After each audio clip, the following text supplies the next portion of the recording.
Salut frères et sœurs, restez bénis, que la paix demeure en vous et sur vous. Donc voilà, nous aimons avoir le libre arbitre. Mais pour moi, le libre arbitre est un grand mot pour un Dieu qui connaît le commencement d'une chose et qui en connaît la fin. Il sait très bien, par rapport, par exemple, vous qui m'écoutez, il sait très bien le commencement de votre vie et il sait comment vous allez terminer. Il sait très bien. Il connaît le début, il connaît la fin. Il connaît toute chose. Dieu n'est pas limité dans le temps. Il sait quelle sera ta fin. Donc, du coup, libre arbitre, c'est un mot un peu complexe. Je me retarderai beaucoup plus sur le libre arbitre dans une recherche et une méditation beaucoup plus approfondie avec le Seigneur. Mais là, je tiens à vous mettre en avant que nous sommes prédestinés. Et c'est rassurant. C'est rassurant pour nous parce que déjà, si vous m'écoutez, c'est que vous croyez en Christ. Donc du coup, vous êtes prédestinés à être avec Christ. Donc du coup, félicitations, vous avez été élus et vous faites partie de ceux que Dieu a déjà prévus pour que vous soyez enfants de Dieu. Donc du coup, c'est rassurant quand même, non? Vous trouvez pas que c'est rassurant? Pour moi, c'est rassurant. Bon, je vais vous lire des versets très rapidement pour éclaircir ce fait que tout a déjà été pensé, conçu et réfléchi dès le commencement, avant le commencement du monde, et que nous rentrons simplement dans cette conception. C'est par exemple, j'improvise, hein, j'invente, hein, peut-être je vais dire n'importe quoi, j'espère pas. Par exemple, ce stylo a été conçu, d'accord? Je conçois ce stylo, et j'ai conçu ce stylo avec un bouchon. Et ce bouchon n'est pas quelque chose qui va se créer dans le temps pour compléter le stylo, mais ce stylo a déjà été créé, ce bouchon aussi, quelle que soit la chose, la fin, ça sera un stylo avec ce bouchon. J'ai pensé ce stylo comme ça, même si tout le temps ça va être comme ça, et à la fin, ce stylo va avoir un bouchon, ça restera ce que moi j'ai pensé, et pas ce que le stylo a voulu faire. Donc du coup, c'est pour ça que le libre arbitre est quelque chose à méditer, à réfléchir. Donc je vous invite à mettre des commentaires et à m'expliquer qu'est-ce que c'est le libre arbitre pour que je puisse, si jamais je veux méditer cela, que je puisse avoir une orientation beaucoup plus développée. Mais moi là, je m'appuie sur un fait réel. C'est que Dieu nous a pensé comme moi j'ai pensé le stylo, par exemple, avec un bouchon, et que au final, ce stylo que je crée sans le bouchon, au final, il aura ce bouchon. Donc du coup, Dieu vous a créé, vous, dans le temps, et que à la fin du temps, il avait prévu que vous soyez enfants de Dieu. Donc, de ce fait, nous allons voir ensemble dans la Bible vraiment les versets percutants qui vont nous amener à comprendre que nous pouvons être rassurés, que c'était le vouloir de Dieu que nous soyons ce que nous sommes aujourd'hui. Dieu, c'est lui qui décide toutes choses.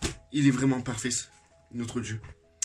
Donc, on va déjà aller dans Éphésiens 1, chapitre 1, Éphésiens 1, versets 4 et 5. Alors, Éphésiens 1, versets 4 et 5. Voilà. Alors, ici. Alors, béni soit le Dieu et le Père de notre Seigneur Jésus-Christ, qui nous a bénis de toute bénédiction spirituelle dans les lieux célestes en Christ. En lui, Dieu nous a choisis avant la création du monde. C'est ce que je vous disais juste avant. Pour que nous soyons saints et sans défaut.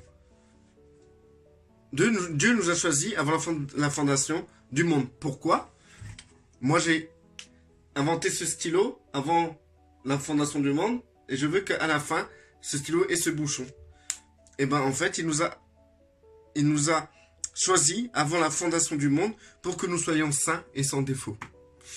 Et pour être saint ou sans défaut, ça sert à rien de faire de multiples œuvres ou d'arrêter des choses qui vous rendent impurs. Mais soyons en Christ. C'est Christ qui nous rend saints et sans défaut. C'est lui l'agneau sans tache qui s'est donné pour que nous puissions être lavés de tout péché. Donc ensuite, laver de tout péché. Tiens, c'est un peu une expression religieuse, je trouve. Pierre et son frère. Donc on va voir dans Marc 10. Marc 10. Tac, tac, tac. J'ai un frère, il m'a dit, Olivier et tout, parfois quand tu parles, on dirait que t'es un peu trop prétentieux, les gens qui te connaissent pas, ils vont mal te juger. J'ai pris en compte ce qu'il a dit, ce frère, donc je me calme, j'évite trop de faire de manière, malgré que je m'éclate quand je parle. C'est plus que je m'éclate que je suis orgueilleux en fait, hein. Je m'éclate vraiment. Donc Marc 10, on va dans Marc 10, tac tac. Excusez-moi si je mets du temps à chercher. Hein. Non bah allez, j'arrête, promis. J'ai pas envie de paraître orgueilleux ou prétentieux. Parce que je ne le suis pas au fond. Pour moi, ce message-là, ça me fait vraiment plaisir que vous l'écoutiez. C'est quelque chose qui est rassurant, qui est protecteur, qui est magnifique. Ça vous met dans une paix incroyable en sachant que ce que vous n'avez pas à vous inquiéter puisque ce que vous allez être à la fin, c'est ce que Dieu a pensé au début. Donc du coup, c'est parfait quoi. Donc après, c'est vrai qu'il y a d'autres versets dans la Bible qui vont dire « Oui, mais il faut tendre à la perfection, il faut courir, il faut remporter la victoire, remporter la coupe, etc. » Donc, je pense que dans ce phénomène de libre arbitre, nous pouvons passer à côté de certaines choses, mais pas par rapport aux grosses lignes. Mais nous pouvons perdre certains privilèges ou certaines choses par notre comportement que le Seigneur aurait voulu nous donner, quoi, en fait. Mais que dans les petites lignes. Les grandes lignes sont quelque chose de plus puissant. Et c'est des choses qui sont vraiment pensées de Dieu, comme je vous ai lu dans le verset précédemment. Donc, alors, Marc 10, verset 35 à 40. Donc, verset 35... Voilà. Jacques et Jean. Dans une autre version, je sais plus c'est dans quelle, pas dans une version, mais dans un autre évangile. C'est pas Pierre et Jean, c'est plutôt la mère de Pierre et Jean qui vient vers Jésus pour demander ça. Donc, moi j'ai préféré prendre la version des apôtres, je trouve qu'elle est très bien. Jacques et Jean, le fils de Zébédée, s'approchent de Jésus et lui dirent « Maître, nous voudrions que tu fasses pour nous ce que nous te demanderons. » Il leur dit, « Que voulez-vous que je fasse pour vous ?» Le Seigneur, il est cordial quand même. Hein. Il n'a pas dit, ouais, quoi, tu m'as pris pour ton esclave ou quoi, tu vas me donner des ordres ou quoi? Non, il a dit, mais que voulez-vous? Donc, accorde-nous, lui dirent-ils, d'être assis l'un à ta droite et l'autre à ta gauche, quand tu seras dans ta gloire. Donc du coup, c'est quand même une demande qui est très forte. Parce que être à la droite du Christ, c'est pas rien, quoi. Et la gauche du Christ, c'est pas rien non plus. Moi, j'ai pensé, peut-être je me trompe, c'est juste une pensée qui vient de moi, bah, que la droite, c'est le bras armé du Christ, et la gauche, c'est l'épouse du Christ. Donc, c'est ce que j'ai pensé. Je me suis dit, si dans la royauté, on doit, comment dire, parler... Genre quand on dit, ouais, l'autre il est à ma droite, c'est quelque chose de puissant, de force. Et que l'épouse serait plus vers la gauche que vers la droite. Donc du coup j'ai pensé ça en fait. C'est comme s'il demandait à Christ, moi je veux faire partie de ton armée. Et l'autre il dit, je veux faire partie de ton épouse. Et du coup, Jésus leur répondit, vous ne savez pas ce que vous demandez, pouvez-vous boire la coupe que je vais boire ou être baptisé du baptême dont je vais être baptisé? Là, Jésus-Christ va faire un truc qui m'étonne énormément. Il pose une question qui va lui-même répondre à cette question. Ça veut dire c'est comme s'il s'était exprimé et qu'il réfléchissait en même temps à ce qu'il disait lui-même par rapport à ce que Pierre et Jean lui demandaient. Donc du coup, Jean, fils de Zébédée. Donc du coup, il est écrit « Nous le pouvons ». Mais dans l'autre version, c'est écrit autrement, d'accord? « Nous le pouvons », dirent-ils. Jésus leur répondit « Vous boirez en effet la coupe que je vais boire, et vous serez baptisés du baptême dont je vais être baptisé. » C'est-à-dire que là, Christ explique très clairement que Pierre et Jean, fils de Zébédée, vont être des serviteurs très utiles entre les mains du Seigneur. Boire la coupe, c'est affreux. Donc, ils vont accepter leur vie, leur destinée amère pour le Seigneur, et ensuite baptisé du baptême que je vais être baptisé. Là, je ne vais pas vous dire quel baptême il parle, mais en tout cas, c'est sûr que Jean et Pierre l'ont eu, et du coup, on voit que vraiment, ces gars-là sont summum. Christ a déjà clairement, il savait clairement que ces gens-là allaient boire la coupe et être baptisés du baptême dont il a été baptisé, dont Christ allait être baptisé. Donc du coup, Christ savait déjà. Et c'est des serviteurs. Dites-vous que là, aujourd'hui, est-ce que vous êtes capable de boire la coupe? Franchement, là, maintenant, la coupe qui vous est réservée, quand on parle de coupe, c'est une coupe amère. Coupe difficile à boire. Mais eux, ils l'ont fait. Mais Christ, qu'est-ce qu'il répond par la suite? Tac, tac, tac. Mais quant à être assis à ma droite, chose qui est possible, assis à ma gauche, cela ne dépend pas de moi. Donc, moi, je serai face à mon Seigneur et je dirais, alors ça dépend de moi. Orgueilleux que je suis, je dirais, mais ça dépend de moi. Mais non, en fait, Christ continue et dit, et ne sera donné qu'à ceux pour qui cela est préparé. Donc, dans ce verset-là, je pense que si je trouve 38, Luc 12, 50. Je vais aller dans Luc 12, 50. C'était pas prévu, hein, ça. Tac, tac, tac, Luc 12, 50. On a une autre version de ça. Voilà, tac, 12, 50.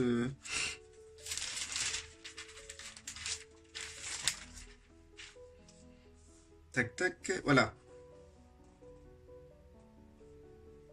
Non, c'est pas ça. C'est pas grave. Donc, du coup, je vais continuer. Donc là, on voit que il y a des places qui sont déjà réservées. Et que Pierre, mais on parle de Pierre et Jean, ces deux-là, Christ n'est même pas capable de leur dire que cette place est réservée pour eux, en sachant que ce sont les apôtres. Ce sont eux que Christ a choisis, ses premiers disciples. Il a dit, bah ça dépend, je peux pas de vous dire, mais ça sera pour ceux à qui cela sera destiné. En sachant qu'ils vont boire la coupe et qu'ils vont vivre des trucs de fou. Vous savez c'est quoi la vie de Pierre, hein? Et Christ connaissait très bien comment Pierre allait terminer, puisqu'il est l'alpha et l'oméga. Donc, on va voir dans Apocalypse 6, 9, 11. Alors ça, c'est un passage que j'ai beaucoup, qui m'a beaucoup parlé, parce qu'à un moment, j'ai eu peur que comme ça, on peut être martyr comme ça, en fait. Mais non, on n'est pas martyr comme ça. C'est quelque chose qui a été déjà prédestiné. Si tu es martyr, c'est quelque chose que Dieu a déjà pensé avant la fondation du monde. Et c'est que Dieu t'a prédestiné à être martyr. Vous allez me dire, mais qu'est-ce que tu racontes, Olivier? Moi, si je vais en Algérie, je vais prêcher la parole de Dieu et on va me lapider. Non, frère. Non. Si tu n'as pas été prédestiné à être martyr, tu ne seras pas lapidé. Tu peux aller dans la place publique d'Algérie, tu peux prêcher autant que tu veux, tu ne seras pas martyr, car si tu n'as pas été prédestiné à l'être, tu ne le seras pas, tout simplement. Pourquoi? Donc, on va voir ça. Tac, tac, tac, c'est Apocalypse 6. Verset 9 à 11. Donc, verset 9 à 11. Alors, quand il ouvrit le 5e sceau, je vis sous l'autel l'âme de ceux qui avaient été mis à mort à cause de la parole de Dieu et à cause du témoignage qu'ils avaient rendu. Alors, ils crièrent d'une voix forte, « Jusqu'à quand, Maître saint et véritable, tarderas-tu à faire justice et à venger notre sang sur les habitants de la terre ?» Je trouvais bizarre quand même que des gens forcent Dieu à les juger, quoi. Mais ils ont tellement galéré, les pauvres, ils ont été martyrs. Donc, alors, je relis un peu avant pour... Voilà, c'est ça, tac, tac. Une robe blanche fut donnée à chacun d'eux et ils reçurent l'ordre de rester en repos un petit moment encore, jusqu'à ce que le nombre de leurs compagnons de service et de leurs frères et sœurs qui devaient être mis à mort comme eux soit complet. Vous comprenez un peu là où je veux en venir? Regarde, je relis la chose. Une robe blanche fut donnée à chacun d'eux et ils reçurent l'ordre de rester en repos. Genre, fermez vos bouches s'il vous plaît, restez calme. Un petit moment encore, jusqu'à ce que le nombre, donc on parle d'un nombre, donc c'est quelque chose de déterminant, déterminé, de calculable. Donc, j'en étais où? Le nombre de leurs compagnons de service et de leurs frères et sœurs. Donc, pourquoi il parle de compagnons de service, ensuite de frères et sœurs? Bon, allez savoir. De compagnons de service et de leurs frères et sœurs qui devaient être mis à mort. Donc, on parle des martyrs, comme eux. Donc, ceux qui râlent en disant, oh, Seigneur, quand est-ce que tu vas nous venger? Quand est-ce que tu feras retomber notre sang sur ces gens, Seigneur? Et ben, en fait, c'est des gens qui sont morts, qui ont été morts. Mis à mort, plutôt. Mis à mort, pas qu'ils ont été morts, mais qu'ils ont été mis à mort. Des martyrs. D'accord? Et qui devaient être mis à mort comme eux, soit au complet. C'est-à-dire et tout qu'il y a quelque chose qui fait que, par exemple, je prends un stylo et je prends, je sais pas, moi, je vous donne un exemple, je prends un stylo et je prends ça, d'accord? Il y a deux trucs, d'accord? Ces deux trucs doivent être dedans pour que ça soit complet, d'accord? Donc maintenant, je mets juste le 2. C'est un 2, hein. C'est parce que vous voyez pas, c'est le 2, un 2. Je mets le 2. Est-ce que c'est complet? En sachant que je vous ai dit qu'il faut le stylo et le 2 pour que ça soit complet. Vous me dites que non, bien sûr. Donc pour que ça soit complet, je rajoute le stylo. Et là, est-ce que c'est complet? Oui, c'est complet. C'est-à-dire que là, il y a un nombre effectif pensé par Dieu de personnes qui doivent être mises à mort à cause de l'évangile. Ou du témoignage, je sais pas. Mais en tout cas, les martyrs en Christ doivent être dans un certain nombre pour être au complet. Et donc, frères et sœurs, faites-vous partie de ce nombre? Moi, je ne sais pas. Mais si Dieu a pensé ça avant la fondation du monde, que je fasse partie du nombre des martyrs, tant que je suis là avec vous devant la caméra et que vous me voyez là prêcher, dites-vous que le nombre des martyrs n'est pas encore complet puisque je suis là. Et vous pareil, Mais bon, j'espère pas en faire partie. J'espère pas faire partie de ce nombre que Dieu me... Mais si Dieu a pensé ça, on peut rien y faire. De toute manière, même si je cours, je pourrais pas éviter ce que Dieu a pensé.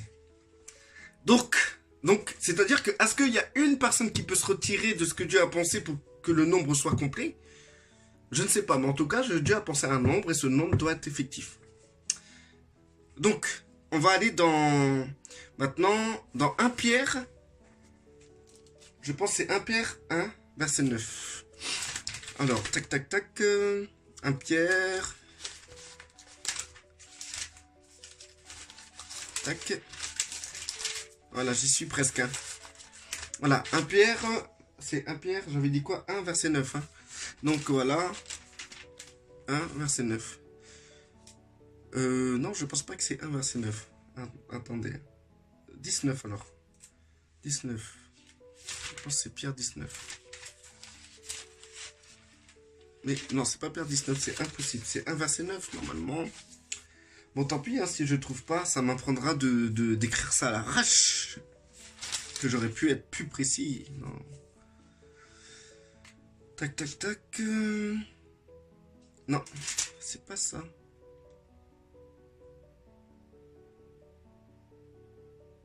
Non, c'est pas ça. C'est pas grave. Je vais passer ce passage-là. Où je vais quand même lire. Je vais quand même lire. je vais lire quand même. Alors, pour voir si c'est bien ça. 1 Pierre 1, verset 9. Parce que vous obtenez le salut de votre âme pour le prix de votre foi. Non, c'est pas ça. C'est pas ça. 19 peut-être, hein, je vais voir 19, 1, 19. Je vais voir ça. Voilà, c'est ça. Ouh, merci Seigneur. Donc, c'est 1 Pierre 1, verset 19. Mais par le sang précieux de Christ qui s'est sacrifié comme un agneau sans défaut et sans tache, prédestiné, c'est Christ, là je parle de Christ qui a été prédestiné, avant la création du monde, il a été révélé dans les derniers temps à cause de vous. Donc du coup, c'est-à-dire que même Christ, même le Père, a pensé la venue du Christ. Là, il a prédestiné même Christ comme l'agneau sans tache. C'est à croire qu'il savait déjà que Adam et Ève, ils allaient désobéir. Et donc du coup, il a déjà, avant pensé Adam et Ève, il a déjà pensé l'agneau. Il a déjà pensé Christ. C'est marqué prédestiné avant la création du monde. Donc, même Christ a été prédestiné, même le fait que nous connaissons Christ aujourd'hui de cette manière et que nous soyons enfants de Dieu grâce à lui, ça a déjà été pensé. Ensuite, je voulais lire Jérémie, mais je me demande si je vais lire parce que tout le monde connaît ce passage-là, mais bon, je vais aller au bout de ce que je voulais faire, et tant pis pour ceux qui sont trop pressés. Je peux rien faire. Je vais pas commencer à faire des animations Blizzard pour que vous retenir. Si vous voulez partir, vous partez. Maintenant, si vous voulez écouter jusqu'au bout, bah écoutez jusqu'au bout. Donc, Jérémie 1, verset 5. Donc, voilà. Avant de te former dans le ventre de ta mère, je te connaissais. Donc, déjà, avant même d'être dans le ventre de sa mère, avant d'être un fœtus, un embryon, ou un ovule, ou un spermatozoïde, je ne sais pas, avant de tout ça, Dieu dit comme ça qu'il connaissait déjà Jérémie. Et avant que tu naisses, je t'avais consacré, je t'avais désigné prophète pour les nations. Donc quand Dieu a pensé Jérémie, eh ben, il a pensé qu'il serait prophète des nations. Et est-ce que Jérémie a été autre chose? Ben non, puisque est-ce que nous pouvons aller au-delà de la pensée de Dieu? Telle est la question. Telle est la question. Vous allez dire, oui, mais Adam et Ève, par exemple, ils ont péché et ils avaient le libre arbitre de choisir entre de pas prendre le fruit de l'arbre de la connaissance du bien et du mal. Mais Dieu, comment ça se fait qu'il avait déjà créé Christ, en fait, hein, parce qu'il savait très bien que Adam et Ève, ils allaient justement prendre ce chemin-là. Ensuite, Éphésiens 2, 10.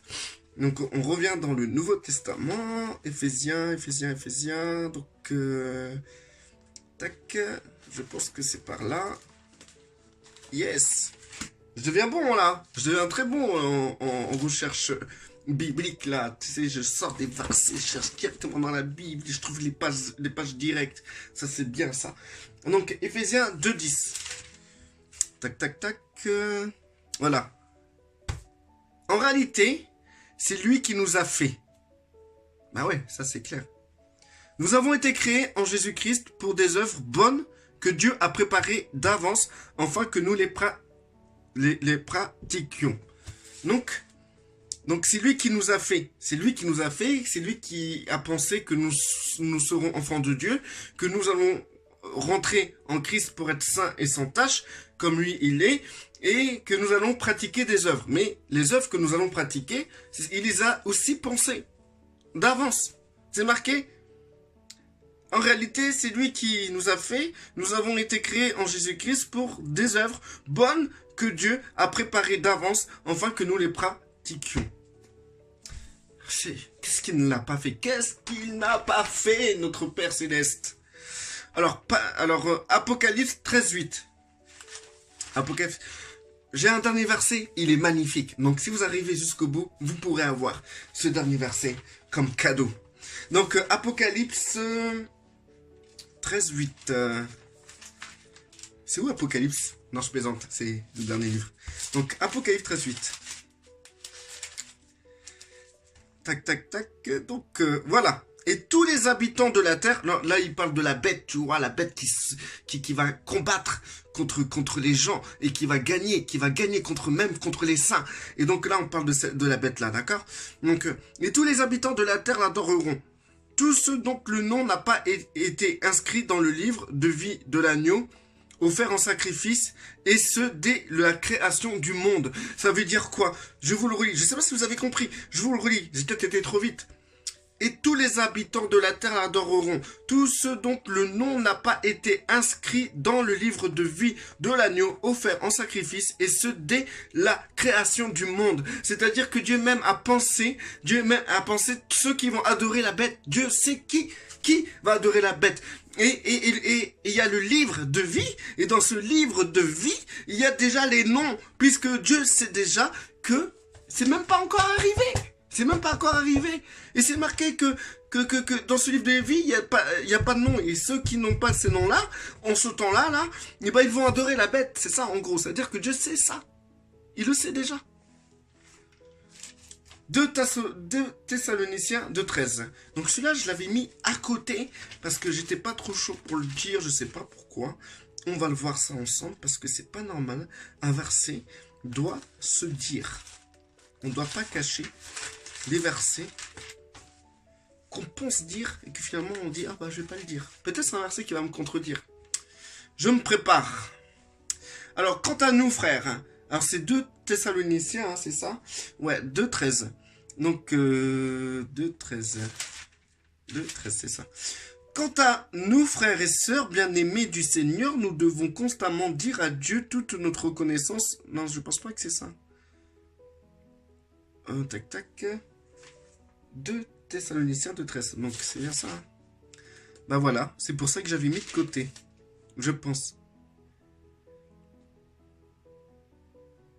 C'est pour ça que j'ai mis de côté. Voilà, bon, c'est pas grave. Mais le verset surprise, vous êtes arrivé jusqu'à la fin. Je pensais faire une vidéo de 10 minutes. Hein. J'ai un peu débordé. Donc du coup, Proverbe 16,4. C'est la petite surprise, le petit cadeau que je vous offre. Bien-aimé dans le Seigneur. C'est vraiment une fleur. Une bonne façon de conclure aussi, tiens. Alors 16,4. Proverbe 16,4. Tac tac. Est-ce que j'ai tout dit? J'ai l'impression d'avoir raté des passages. Ah oui, j'ai oublié un passage avant de vous faire cette surprise. Alors nous allons dans Actes 13, 48. Faudrait que je change d'écriture, hein, parce que ça va pas aller si je note tout plein de trucs que j'arrive pas à me relire. J'irai pas loin. Alors, acte 13, 48. 48. Il est grand, hein, ce chapitre. Alors, les non-juifs se réjouissaient en entendant cela.